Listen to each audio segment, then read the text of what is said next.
The air is still. A faint, pre-dawn chill hangs heavy, thick with the smell of damp earth and yesterday's cordite. In the trenches, there's a rustle, a quiet stirring. This is the stand to. Long before the sun even considers rising, every soldier is awake at their post, rifle in hand, eyes straining into the gloom. Why? Because this liminal space between night and day, this ghostly gray hour, is the most dangerous time on the front line. It's a ritual as old as trench warfare itself. The theory is simple. The poor light provides the perfect cover for an enemy attack.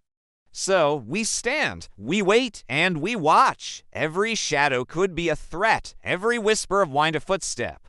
Your senses are on fire. You hear everything, you see nothing. It's a nerve-wracking, heart-pounding silence that stretches for what feels like an eternity. Your muscles ache from the cold and the tension. Your eyelids feel like lead weights, but you dare not blink.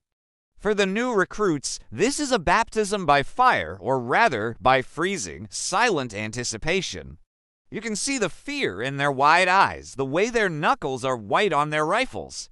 The veterans, on the other hand, have a different look. It's a quiet resignation, a focused calm that only comes from staring into the abyss day after day and living to tell the tale. They offer a quiet word, a shared look, a small gesture that says, "I'm here. We're in this together," and then, slowly, almost imperceptibly, the world changes. The inky blackness softens to a deep indigo, then to a soft gray. The first bird might tentatively chirp, a sound so out of place it's almost shocking. You start to see the details of the world again, the jagged line of the trench opposite, the skeletal remains of a tree in no man's land, the glint of dew on a strand of barbed wire. It's a strange, hauntingly beautiful moment. The world is waking up, and so are you, drenched in relief. The order to stand down is a collective exhale. Shoulders slump, a quiet murmur ripples along the line. The immediate danger has passed, but the day has only just begun. Stand to is just the opening act in the long, grueling play of life on the front lines. Now comes the real work. The first order of business is often a brew up.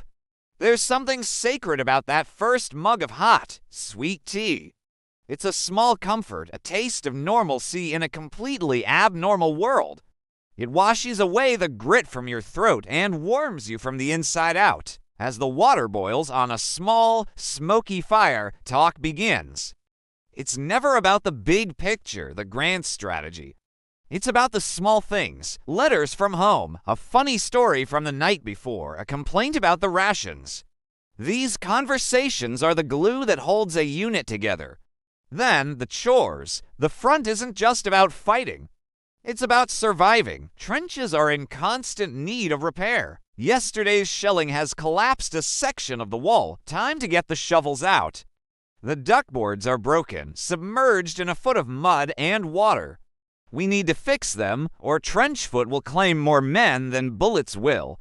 We fill sandbags until our backs scream. We clean our weapons with religious devotion because a jammed rifle is a death sentence, and we try to make our small patch of earth a little more livable, a little more defensible. And all the while, you're aware of the enemy, just a few hundred yards away, doing the exact same things.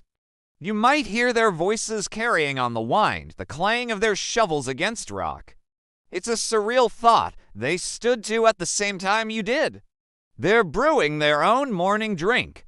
They are men, just like you, caught in the same insane situation. Sometimes, during an unspoken truce, you might even see a head pop over their parapet. A brief, human moment in an inhuman conflict. Then, the calm can shatter in an instant. A single rifle crack, the whistle of an incoming shell, the terrifying rattle of a machine gun. Suddenly, it's back to instinct. You're flat against the earth, heart hammering against your ribs, the taste of fear and dirt in your mouth. The day is a constant seesaw between mind-numbing boredom and heart-stopping terror. There is no in-between. You learn to live with adrenaline as your constant companion. Lunch, if you can call it that, is usually bully beef and hardtack biscuits. You eat it where you stand, always on alert. You learn to savor every bite, to find sustenance in the most unappetizing of meals, because you never know when your next one will be. Every moment is a lesson in appreciating the absolute basics of existence: warmth, food, a dry pair of socks, a moment of quiet. The day wears on. Perhaps it's your turn for sentry duty, staring through a periscope at the desolate landscape of no man's land, reporting any movement.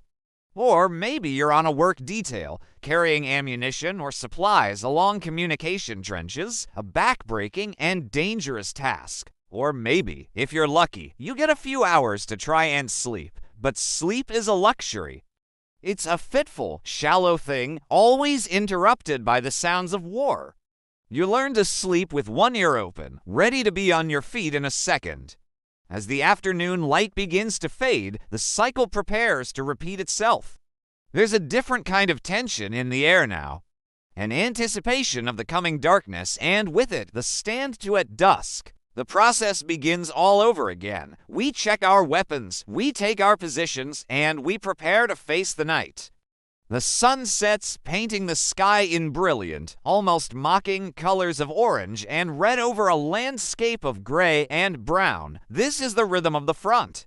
It's not the constant action you see in movies. It's a life of waiting. Waiting for the next attack, waiting for the next meal, waiting for the order to go over the top, waiting for a letter from home, waiting for it all to end.